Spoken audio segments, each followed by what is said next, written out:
E aí galera, tudo bem?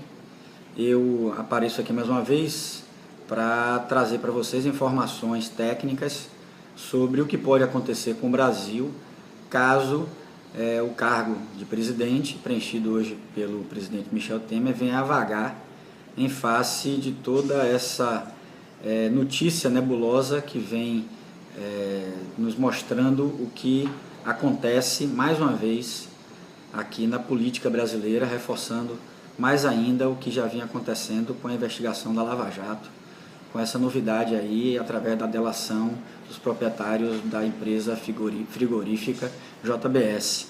O fato é que nós temos apenas o presidente da República hoje gerindo o Brasil, lembrando que o presidente Michel Temer era o vice da presidente Dilma, eleitos aí em 2014, e para o mandato que terminaria em 2018, completando aí os 4 anos, portanto.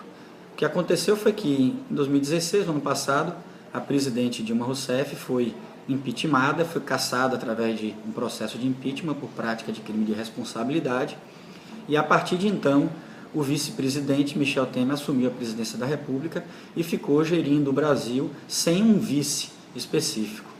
E isso pode, de repente, causar um problema sério para o Brasil, porque normalmente o sucessor natural do presidente é o vice, e uma vez que nós não temos vice nesse momento, a gente teria que observar o que a Constituição Federal de 88 estabelece, especificamente no artigo 80, que diz que os substitutos do presidente e do vice seriam, primeiramente, o presidente da Câmara dos Deputados, hoje o deputado federal Rodrigo Maia, depois, caso ele não pudesse assumir, o presidente do Senado, hoje, o senador Eunício Oliveira, e por fim, caso esse também não pudesse assumir o cargo, a presidente, ou presidente, no caso agora a presidente do Supremo Tribunal Federal, a ministra Carmen Lúcia. Então, ao assumir, vamos imaginar que o presidente da Câmara dos Deputados assumisse a vacância caso o presidente Michel Temer perdesse o cargo, ele teria que exercer alguns procedimentos que nós veremos daqui a pouquinho. Antes, porém, é interessante a gente frisar as 3 possibilidades que estão acontecendo da perda do mandato do presidente Michel Temer. A primeira, a mais fácil de todas, é a renúncia. Eu estou, sinceramente, achando que hoje à tarde ainda o presidente Michel Temer irá renunciar ao cargo de presidente e uma vez renunciando, o cargo ficará vago. Esse é o melhor caminho, um caminho mais rápido. O Brasil não tem como esperar durante muito tempo aí um novo processo de impeachment. Vocês sabem como o processo de impeachment é demorado. E nesse período de demora do processo de impeachment, o Brasil ia ficar mais uma vez aí sem rumo e piora a situação do cidadão, a nossa situação em face disso. Então, uma solução mais rápida seria o ideal para nós nesse momento. Mas caso ele não renuncie, já existem alguns pedidos de abertura de processo de impeachment contra ele na Câmara dos Deputados, e se isso acontecer também é uma das opções ou um dos instrumentos para cassá-lo, para tirá-lo da presidência da República. A terceira hipótese, além da renúncia e do impeachment, é a possibilidade ainda do TSE adiantar o julgamento da chapa, ou da cassação da chapa Dilma Temer de 2014, e terminando esse processo, a chapa sendo cassada, o que aconteceria? O presidente Temer ficaria incompatível com o cargo e perderia esse cargo e, consequentemente, ficaria também inelegível por alguns anos daqui por diante. Então, essas são as 3 opções que gerariam a vacância do cargo de presidente da República: a renúncia, o impeachment ou a cassação da chapa no TSE. Pois bem, vamos imaginar que hoje à tarde o presidente Michel Temer venha a renunciar ao cargo de presidente da República. Portanto, o cargo ficaria vago. E como eu disse, o presidente da Câmara assumiria a presidência da República interinamente, temporariamente, e, segundo o artigo 81 da Constituição, ele convocaria novas eleições no espaço máximo de 30 dias. Essas eleições, especificamente nesse prazo de 30 dias, se dará apenas com a votação feita pelos membros do Congresso Nacional, deputados federais, 513, e senadores, 81. Por que isso? A Constituição, no artigo 81, esclarece da seguinte forma esse procedimento de preenchimento das vagas de presidente e de vice-presidente.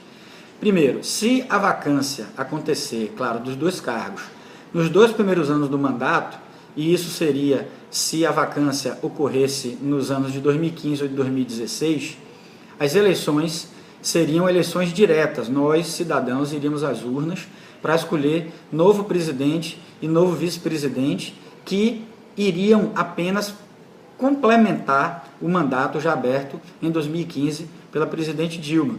É também um mandato tampão, não se abre um novo mandato de 4 anos. Tá? E o procedimento se dá da seguinte forma: o presidente da Câmara, que é o próximo na linha de substituição, assumiria a presidência e ele teria 90 dias para convocar essas eleições gerais, na qual nós iríamos votar mais uma vez em presidente e vice-presidente da República para preencher o mandato já aberto em 2015.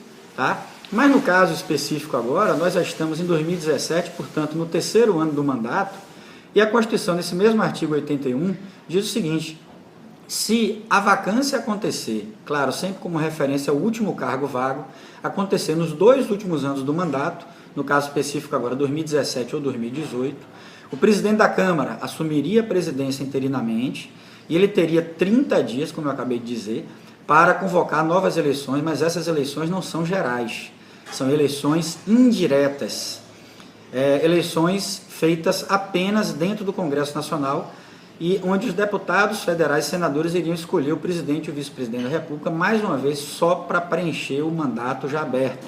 O mandato também seria tampão, tá certo? Portanto, é assim que seria o procedimento, mas em cima desse procedimento paira uma dúvida muito grande em relação a um ponto específico: quem poderia ser candidato a presidente e vice-presidente da República?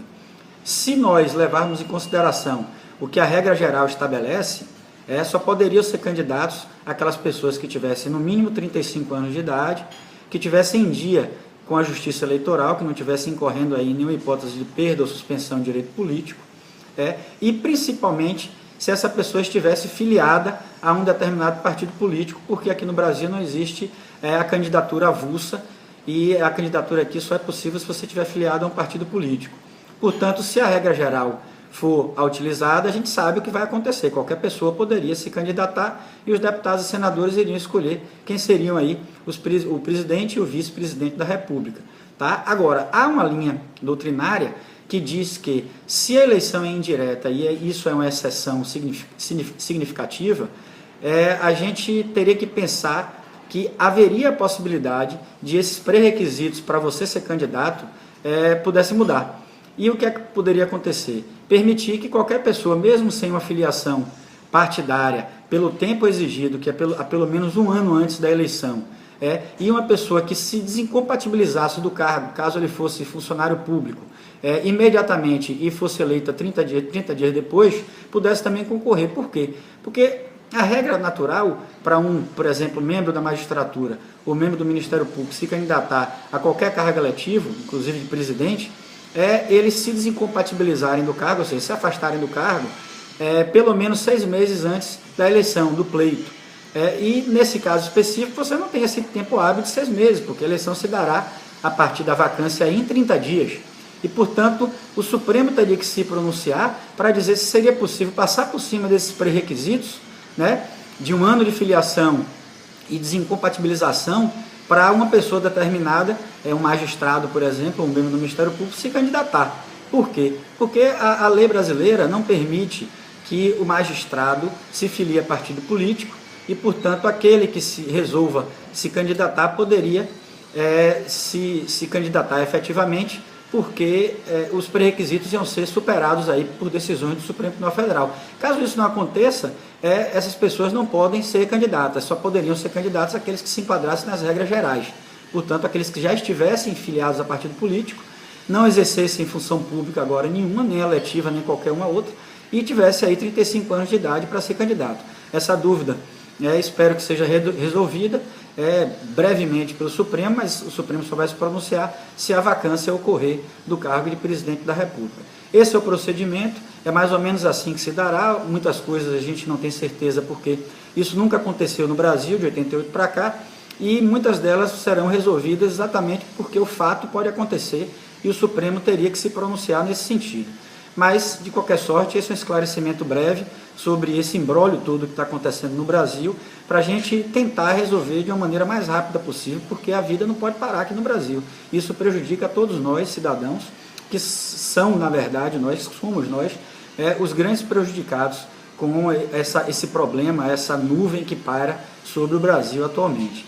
É isso aí, galera, espero que tenha esclarecido algumas dúvidas. Quem tiver mais dúvidas acerca desse problema que eu não tenha mencionado aqui, por favor, me pergunte através do meu canal do YouTube ou através do Face, faça uma pergunta gravando um vídeo ou escrito mesmo, que prontamente, ao ver a pergunta, eu respondo para vocês. Muito obrigado pela atenção, tchau.